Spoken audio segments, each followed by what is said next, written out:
Ó, gente, essa é a Dedê. O forno.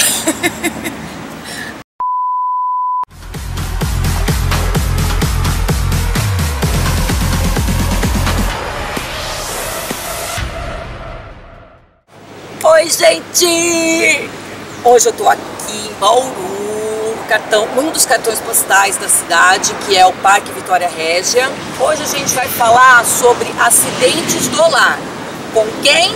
Nada mais, nada menos do que o Coronel Rogério Gago. Ele é da reserva da Polícia Militar, trabalhou mais de 30 anos no Corpo de Bombeiros. Olá, tudo bem, Coronel? Tudo bem, Renato? Fala pra gente. O acidente no lar, ele é o que mais acontece, não é? O que chama mais atenção, é o mais grave. Então conta pra gente, por quê? O que acontece? Bom dia, Renata. É com grande satisfação que eu estou aqui hoje, né, nessa oportunidade para a gente discutir essa questão importante, né, que são os acidentes do lar. Os números são alarmantes. 45% das pessoas que são atendidas nos hospitais são em decorrência de acidentes do lar. Olha isso, gente, super perigoso. E através das estatísticas também, nós podemos perceber que a grande maioria das pessoas afetadas no lar são as crianças. São mais de 120 mil crianças atendidas nos hospitais todos os anos. Nossa Senhora. Então nós achamos que o lar é aquele asilo inviolável, né? Onde nós temos toda a segurança do mundo. Estamos protegidos de tudo. Muito protegidos, mas a realidade não demonstra isso. Então nós temos vários acidentes no lar, né, que são em decorrência aí de comportamento das pessoas. Então o comportamento das pessoas influenciam diretamente nos acidentes do lar. Como nós achamos que o lar é seguro, vários riscos e perigos passam desapercebidos. Nós não percebemos aquilo que eu sempre falo, as pessoas elas têm que ter uma mentalidade prevencionista. Porque aonde a prevenção falha, o acidente acontece. Então nós temos vários acidentes, parecem bobos, mas acontecem. Podem ser sérios, crianças que se afogam numa bacia, né, numa pia. Olha, é tipo de coisa inimaginável, né? Como é que você põe lá seu filho debaixo do chuveiro, dentro de uma, né, de uma bacia para ele brincar? Uma banheirinha, né, para brincar, e acaba acontecendo um acidente que muitas vezes o acidente aí pode levar à morte. E depende também da quantidade de água, né? Sim. Pode até ser bem pequena, se a criança cair e não conseguir voltar. A criança vai se apavorar, vai engolir a água, né, vai aspirar toda aquela água e vai acabar, né, se afogando. Então realmente é muito perigoso, né, questões pequenas no lar que podem levar ao acidente. Então nós temos vários acidentes que podem acontecer no lar, né, desde afogamentos, queimaduras, choques elétricos, quedas, né, principalmente os idosos, a queda, né, sofrer um escorregão e cair, ou descer um degrau, escorregar e cair numa escada. Então nós temos aí acidentes gravíssimos envolvendo idosos justamente por causa disso, né? Que a pessoa ela não percebe que existem hoje tapetes emborrachados que não escorregam. Então ele coloca lá um pedaço de pano no chão, é o tapete, e vai escorregar. E o idoso, né, ele já tem um problema de saúde que é a osteoporose. Então qualquer queda é fratura. E só citando um exemplo, uma fratura de fêmur, ela vem associada a uma grande hemorragia e pode levar essa pessoa, né, essa pessoa idosa, à morte. É sério pra caramba, né? E aí no caso, por exemplo, como prevenir? O piso, né? O piso ele tem que ser mais um piso rústico, né? Um piso que não seja tão escorregadio.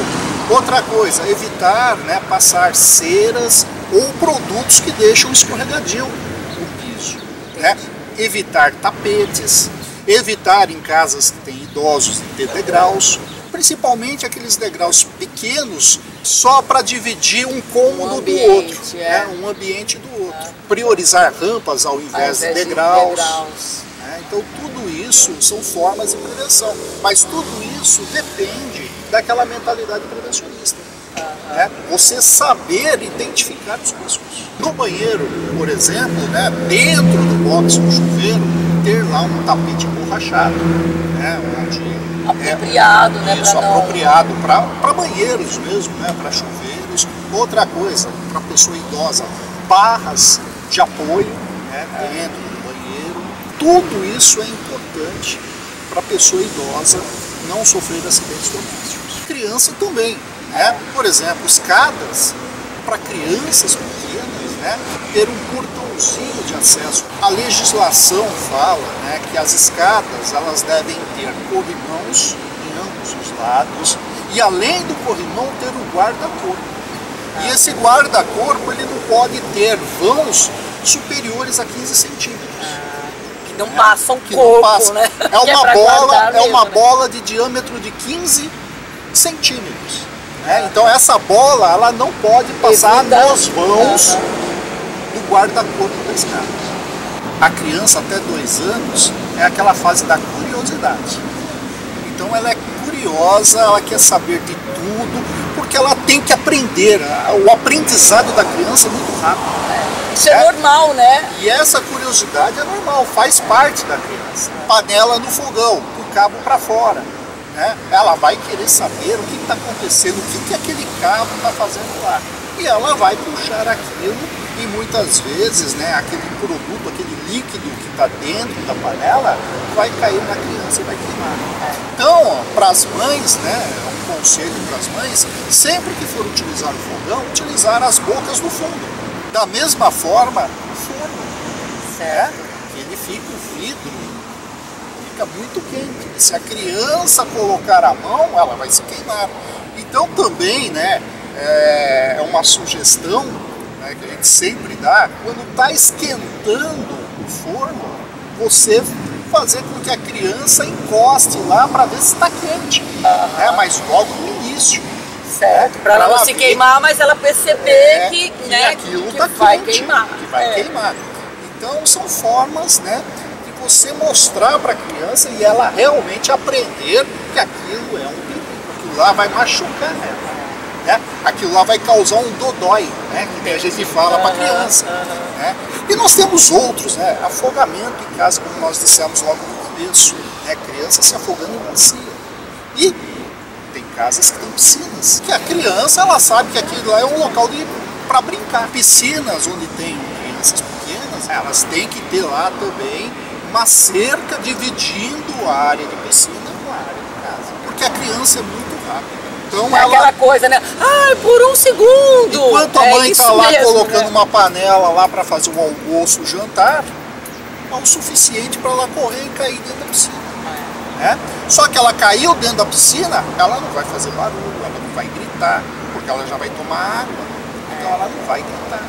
E aí a mãe sai procurando até achar, pode ter já está lá no fundo da piscina. Já está lá no fundo da piscina. Outra coisa é logo que a criança já comece a entender as coisas, né?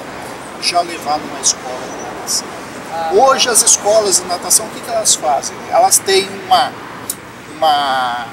aula que eles põem a criança dentro da piscina com tênis, calça, com roupa. Né? Para ela saber nadar, tudo isso visando ela ter uma condição de entender o que fazer, isso, né? Como sair de uma piscina se ela cair, se socorrer, né? Então realmente, né, são questões que a gente tem que observar. Produto de limpeza é outra coisa, né? Realmente hoje os produtos de limpeza e os remédios, né, são os produtos de limpeza, né?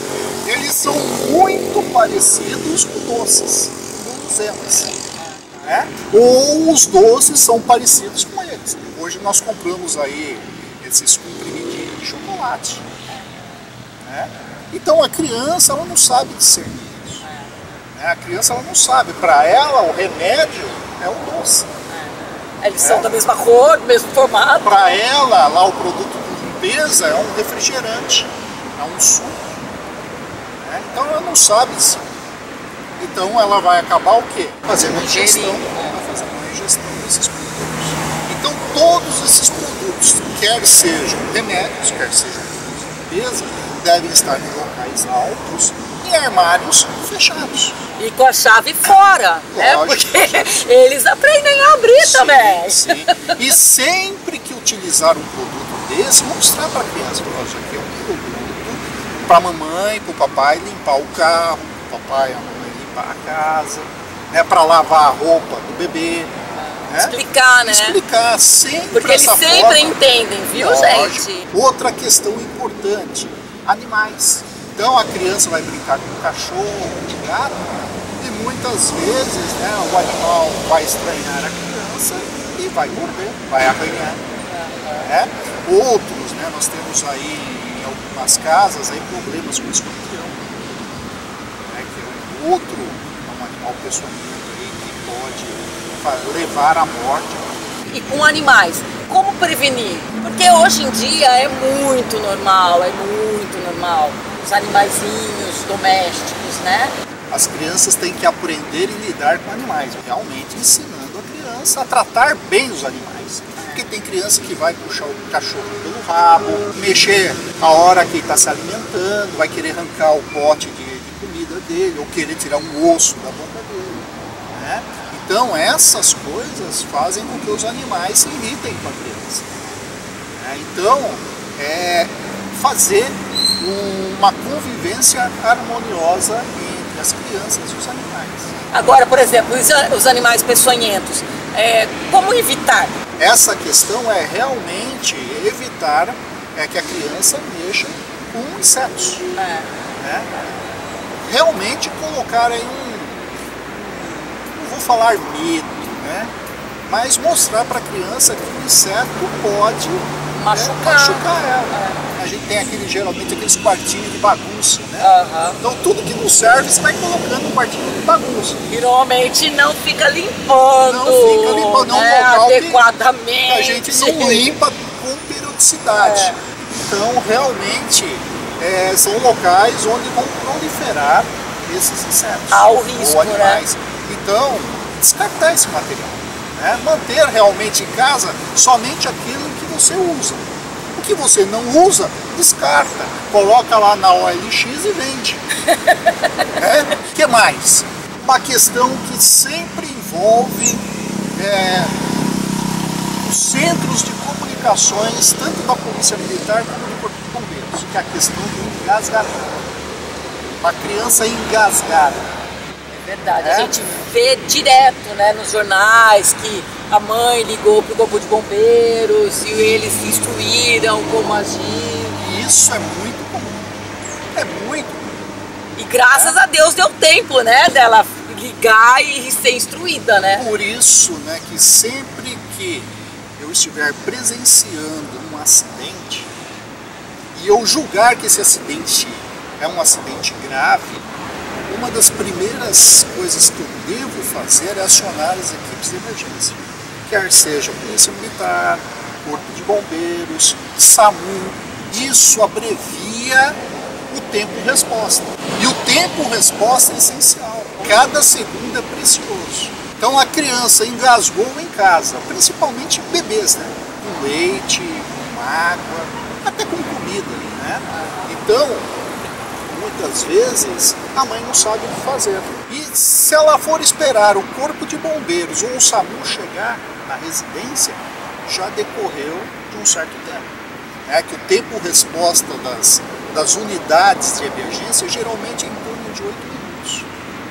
E diz as bibliografias, né, que a pessoa ela consegue até 5 minutos ficar sem o oxigênio, né, no cérebro. A partir daí os neurônios já começam a morrer.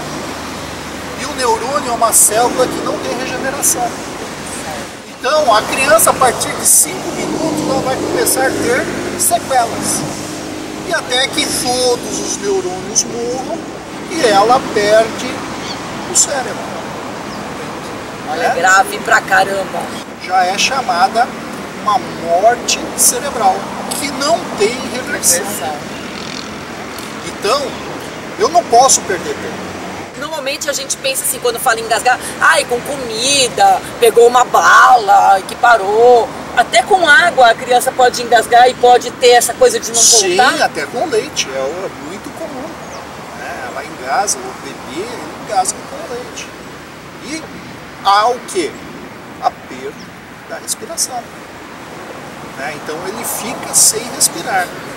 Né? Aí a mãe, para perceber isso, verifica o quê? Que a criança começa a ficar arroxeada, principalmente nos lábios. A gente fala que os lábios começam a ficar cianóticos. Isso arroxeados. Quanto tempo? Logo depois que ela tem a parada respiratória, né, ela começa a ter esse sinal, que é o arroxeamento. Então eu preciso agir com rapidez. Então por isso que muitas mães ligam no telefone 193, 190, 192 e o atendente lá sabe que não vai dar tempo da viatura chegar, da guarnição de emergência chegar. Então ele mesmo começa a fazer o quê? Dar as instruções de como proceder nesses casos. Depois, inclusive, a gente pode mostrar aqui como fazer. A gente trouxe um bebê para demonstrar para vocês. Então a gente pode demonstrar isso para que as mães que estão assistindo, né, possam ter aí umas primeiras noções de primeiros socorros para agir nesse momento. Porque inclusive pode estar, sei lá, sem acesso a um telefone, no meio, né, numa chácara que não tem sinal de celular. Então é interessante a pessoa saber. A gente pode instruir você aqui também. Sim, nos países desenvolvidos, né, essa matéria, primeiros socorros, faz parte desde a pré-infância. Né? Desde a pré-infância a criança já sabe como proceder em casos de emergência.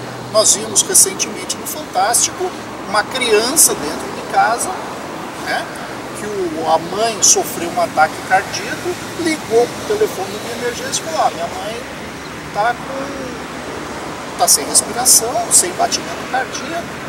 Né? Aí o próprio agente da emergência falou: você sabe o que fazer? Sei, então comece o procedimento. E a criança começou o procedimento. Esse comportamento, essa mentalidade prevencionista faz toda a diferença. A distância entre a vida e a morte é muito pequena. Né? E é rapidinho, né, o negócio. Rápido. Então vamos demonstrar agora, coronel. Vamos pegar a criança ali, viu, gente? A gente já volta. Peraí. Coronel, faça o favor. Bom, presta atenção.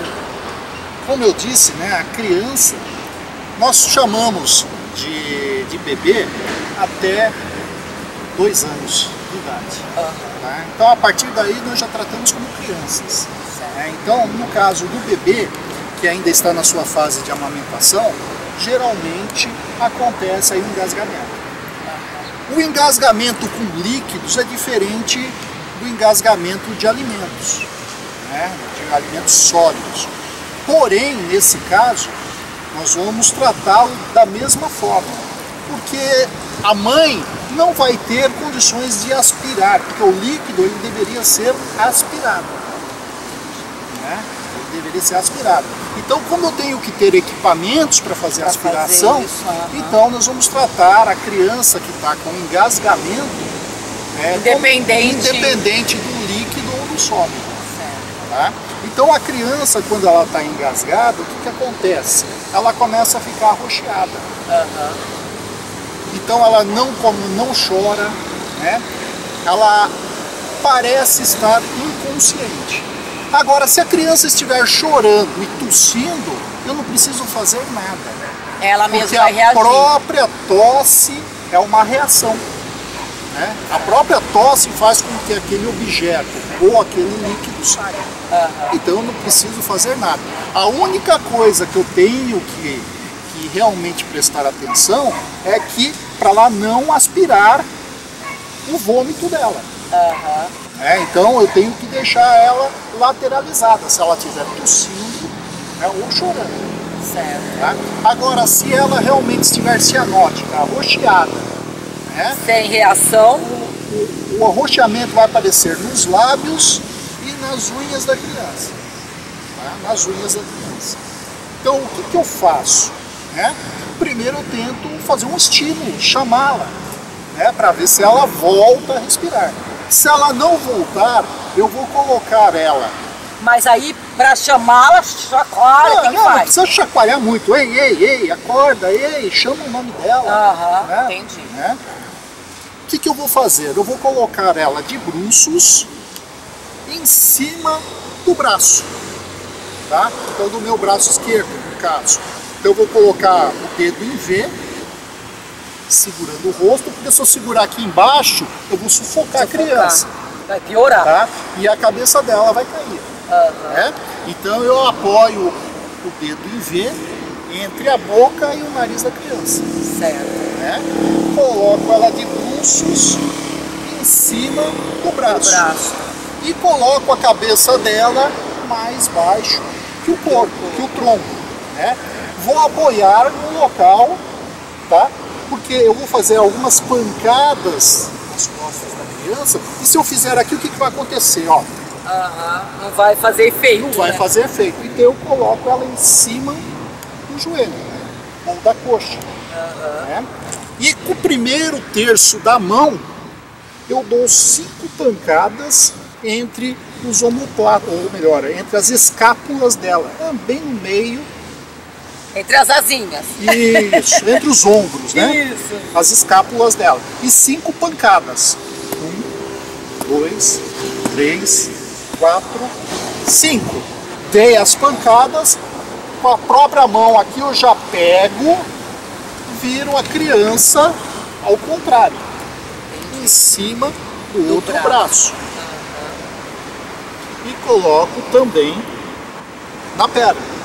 E faço 5 compressões entre os mamilos da criança, ou um pouquinho abaixo dos mamilos da criança. Certo. A gente fala traçar uma linha entre os mamilos e colocar o dedo anelar em cima dessa linha e os outros 2 dedos abaixo. Então vai ficar assim. Então um pouquinho abaixo entre a linha dos mamilos. Tá? E vou fazer 5 compressões. 1, 2, 3, 4, 5. Fiz 5 compressões, trago a criança aqui perto e vou olhar se o objeto saiu. Se ela já normalizou, né? Se normalizou, ó, parou de, não está mais roxo, é isso. Vou fazer isso daí. E vou, se não saiu, eu vou fazer novamente. Entendi. Vou fazer novamente. Agora, se continua roxeado, se não está dando certo isso, que vai 99%, isso é o suficiente. Aí eu vou ter que tratá-la como uma parada cardiopulmonar. Uma parada cardiopulmonar. Na parada cardiopulmonar, o que eu tenho que fazer? Eu tenho que fazer respiração e massagem. Entendi. Fazer respiração e massagem. Então, da mesma forma, né? No caso da criança, ou melhor, do bebê, eu tenho que colocar a minha boca para fazer uma respiração boca a boca, pegando tanto o nariz como a boca. Então, tanto o nariz como a boca. No caso de uma pessoa adulta, já é diferente. Eu tenho que fechar as narinas e insuflar o ar pela boca. Porque se eu não fechar as narinas, o que vai acontecer? O ar entra pela boca e sai pelo nariz, que é mais fácil. Mas na criança, ou melhor, no bebê, eu uso a boca pegando tanto o nariz como a boca. Faço 2 insuflações e 30 massagens no mesmo local. E essa massagem e essa ventilação vai fazer com que o cérebro seja oxigenado. E a massagem é como a anterior, a massagem anterior? Como a anterior, é igualzinho. Só que no caso, para você expelir o objeto ou o líquido, você faz 5 pancadas entre as escápulas das costas e 5 massagens. E vai fazendo, mas se percebeu que não voltou, tá? Aí eu faço as 2 ventilações e continuo com 30 massagens. 2 ventilações, 30 massagens. 2 ventilações, 30 massagens. A cada 2 minutos ou 5 ciclos, aí eu paro, olho se saiu, se voltou a respirar. Se não voltou, eu tenho que refazer isso. Tá? Mas o normal é esse procedimento que eu disse, tá? De colocar a criança né? Mais baixa, 5 pancadas entre as escápulas, aí virar a criança e 5 massagens. Isso é o 99% já faz o efeito. 99% já faz o efeito. E aí, por exemplo, ela engasgou com alguma coisa que aí esse negócio vai voltar pra boca. Volta pra boca. Aí você tira, como é que faz? Volta pra boca, aí tira com o próprio dedo. Entendi. Né? Abre a boca, olha, tá lá o objeto, pega o dedo com pinça, pega. Agora, no caso do líquido, ela vai vomitar. Aí eu não posso esquecer de lateralizar, do ladinho, né? pra não engolir Justamente o para ela não aspirar esse vômito, porque senão vai parar no pulmão. Agora, se a mãe também tiver condições de fazer uma sucção, né? De puxar o líquido pela boca, né? Fazer uma sucção, também pode fazer. Se for fazer a sucção, faz no nariz e na boca também ou só na boca? Sempre nariz e boca. Sempre nariz e boca. Vou beber sempre nariz e boca. Ah, gente, vocês entenderam? Por favor, todo mundo ligado. E dessa forma, que vai fazer toda a diferença. Dessa forma, né, a criança vai voltar a respirar antes da viatura do Corpo de Bombeiro chegar ou do SAMU chegar. Só que o importante é que, mesmo ela voltando, né, a respirar, levar a criança para o hospital. Pronto-socorro. Sempre. Para fazer uma avaliação, verificar. Isso é primeiro socorro. Isso é primeiro socorro. Muito bem. Espero que não aconteça. Nunca, nunca, nunca. Mas, se acontecer, agora a gente está instruído. Agora vamos continuar. Então, aí a gente falou então sobre acidentes domésticos do lar, né? Com crianças e com idosos. Mas tem os acidentes também que podem acontecer com qualquer um. Que tipo de acidente é mais habitual, assim, acontecer com qualquer pessoa dentro do lar? Bom, no lar, todos esses acidentes que nós falamos, tanto para crianças como para idosos, também as pessoas adultas, né, elas estão, né, sujeitas. O que acontece muito também em casa, no lar, né, são fraturas. Né, pessoas que têm uma queda ou estão mexendo com algum equipamento e sofrem algum tipo de fratura. Né? Então isso é normal, tá? É bem normal. Por exemplo, o meu filho caiu de cima da cama, né? Ele estava andando de bicicleta em cima da cama. Super normal. Caiu, fraturou o braço. Né? Então são coisas que a gente nunca imagina que acontecem. Qual que é o procedimento da mãe ou do pai ou das pessoas que residem em uma casa quando uma das pessoas ou até mesmo ele sofre uma fratura? É fazer uma imobilização dessa fratura. Porque o osso, quando ele está fraturado, ele fica pontiagudo. E essas pontas são verdadeiras navalhas. Né? Então, se eu for conduzir essa pessoa até o hospital sem nenhum tipo de imobilização, essas pontas vão fazer o quê? Vão cortar, lesionar tecido, veia, artérias, músculos, nervos. Então, por isso que precisa imobilizar. Né? Então, a primeira coisa que eu faço quando uma pessoa sofrer uma fratura é justamente isso, imobilizar. E como que eu faço uma imobilização? Sempre pegando uma articulação abaixo e outra articulação acima. Então eu tenho que imobilizar essas duas articulações. Então se eu quebrei meu braço, então eu tenho que imobilizar o punho e o cotovelo. Se eu quebrei a minha perna, eu tenho que fazer a imobilização da canela, do tornozelo e do joelho. Então sempre fazer a imobilização, imobilizando duas articulações. Né? E nunca tentar recolocar no local. Né? Então muitas vezes a fratura ela fica angulada. Né? Então se eu tentar colocar essa fratura no alinhamento do osso, essas pontas vão fazer essa secção dos tecidos, dos nervos, das artérias, das coisas.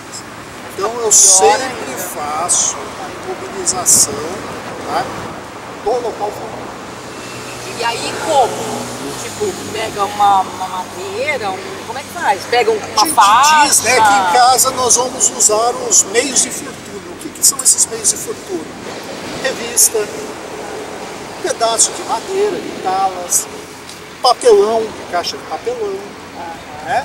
Então sempre eu vou fazer uma atadura, né, uma prancha, vou colocar imobilizando e através de uma atadura realmente eu vou imobilizar o braço. Né? E aí sim eu levo essa pessoa até o hospital. No caso do ombro, o ombro não tem como eu imobilizar, né? Porque eu não tenho jeito de imobilizar o pescoço, que é a articulação de cima e o cotovelo. Então o que eu posso fazer? Uma tipóia. Né? Então eu faço uma tipóia, apoiando o braço, e aí eu envolvo o tórax, né, numa atadura. Que é para evitar o movimento. Para evitar esse tipo de movimento. Então ele não vai fazer esse movimento e não vai fazer esse movimento. Aí, por exemplo, é o que tem em casa. Mas aí eu não tenho madeira, eu não tenho papelão. Pode pôr, por exemplo, uma blusa, uma lençol, uma toalha. Então eu tenho que usar a criatividade. Eu tenho que saber que eu tenho que mobilizar. Seja como for, mas se mobilizar. Isso é muito importante justamente para evitar que a lesão se agrave. Porque aí depois uma simples fratura, que seria só colocar lá um gesso, né? Aí vai ter que submeter a uma cirurgia para fazer ligamento de nervo, de músculo, de veia. Então, vai ser bem pior, né? Sem falar na hemorragia. Né? Porque já pensou cortar uma artéria, né? Então a hemorragia vai ser grande. E a hemorragia, né? A hemorragia, dizem, né, as bibliografias, que se a pessoa perder 1 litro de sangue, ela já está em estado gravíssimo. E dependendo do calibre da artéria, ela perde muito mais do que isso. Pouco tempo, né? Pouco tempo. Então são questões que precisam ser avaliadas na hora que a pessoa vai fazer um tipo de imobilização do braço. E aí, no caso também, me veio à mente, a pessoa não sabe se quebrou, né?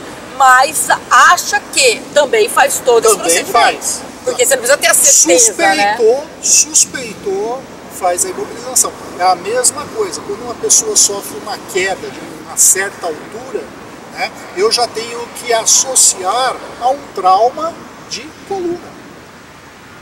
Um trauma de coluna. Então eu já tenho que imobilizar essa pessoa numa prancha, numa porta e levar ela dessa forma para o hospital. Logicamente aqui nós temos equipes de emergência que tem todo esse material. Mas eu não posso ficar mexendo nessa pessoa. A pessoa está lá cuidando do telhado da casa, fazendo uma limpeza numa janela alta, cai de cima da casa, cai dessa janela. Eu tenho que associar a um trauma de coluna. Porque se eu mexer nessa pessoa de uma forma errada, essa pessoa pode ficar paralítica, tetraplégica. Então aí eu já estou lesionando, aumentando ou agravando a lesão dessa pessoa. E, por exemplo, outra coisa, panela de pressão. Como evitar que ela exploda? Panela de pressão também a gente acredita, né, que não é um acidente corriqueiro, mas é um acidente corriqueiro também. Então, ela explode.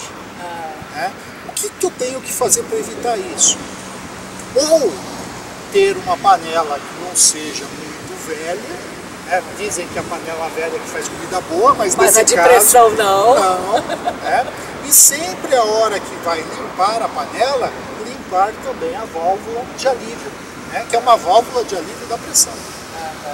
Então isso é importante. Se ela ficar entupida, não vai sair a pressão e ela vai realmente extravasar isso. Como que ela vai extravasar? Rompendo a panela. É um cilindro. A panela de pressão é um cilindro, ela vai explodir. Então, não usar panelas muito velhas, manter ela sempre na válvula. Aquela borracha também, né? Uma borracha... Então, a borracha ela serve para segurar a pressão. Então, se ela estiver nova, ela vai segurar a pressão. Se ela estiver velha, vai vazar pressão por ela. Então, aí não vai surtir o efeito que a pessoa quer, de cozinhar mais rápido ou cozinhar produtos mais duros, E aquele caso que todo mundo fala, ai, cata a panela para ela sair a pressão mais rápido e enfia debaixo d'água, ou põe um garfo, isso é perigoso também ou não? Também é desaconselhável, porque ela pode sofrer o quê? Um choque térmico. Né? E dependendo da têmpera do aço que ela for feita, ele pode romper também. Tá? Olha lá, então, eu também já tinha ouvido falar que não, pode ser. Então, o que eu tenho que fazer? Colocar ela e esperar um pouco lá para a temperatura cair e a pressão cair. Por quê? O que acontece com o aumento da temperatura? O aumento da temperatura faz com que as moléculas lá dentro se excitem mais e aumentem a distância entre elas. Por isso que aumenta o volume. Né? Então, nesse caso, eu deixando esfriar, o que acontece? As moléculas vão voltar novamente ao seu estado normal e não vai acontecer isso. Então, tenha mais paciência. Paciência. O que mais? Mais alguma coisa? Putz, eu acho que a gente falou um montão de coisa muito legal. Realmente nós falamos um montão, mas se a gente for descer a minúcias que pode acontecer, ainda, né? Nossa, a gente vai ficar aqui o dia todo conversando sobre isso. E é um assunto muito bacana, né? Faz parte da vida, do comportamento das pessoas. Que as pessoas realmente têm que ter essa mentalidade prevencionista, é aquilo que a gente sempre fala. Aonde a prevenção falha, o acidente acontece. Isso de uma forma geral, né? Nós só estamos falando de casa, mas nós temos o trânsito, nós temos o trabalho. Ai, muito legal, super obrigada, adorei, adoramos, fala a verdade, gente. Eu que agradeço a oportunidade de estar aqui falando, né? Eu trabalhei por mais de 30 anos no Corpo de Bombeiros, então a gente viveu isso, né, no dia a dia também, né? Pessoas, elas falam, né, que, poxa, se eu tivesse mais cuidado, se eu tivesse visto isso, se eu tivesse visto aquilo, não teria acontecido o acidente. Mas depois que acontece, é tarde. Agradeço a oportunidade, mais uma vez, né, de estar aqui falando. Gente, e mesmo na reserva, né, da corporação, né, que não é uma aposentadoria, porque nós temos uma condição de poder voltar para a ativa, né, voltar a trabalhar se for necessário. Por exemplo, uma grande catástrofe, eles podem chamar todos da reserva para o trabalho novamente. Né? Então, por isso que a gente não aposenta, sim, passa para a reserva. E se precisarem dele, ele vai ter que trabalhar de novo. Mais um pouco. Né? Muito obrigada. Gente, beijo, beijo, se inscreva, curte. O que é? E até a próxima. Até a próxima. Fica com Deus. Tchau. Adorei.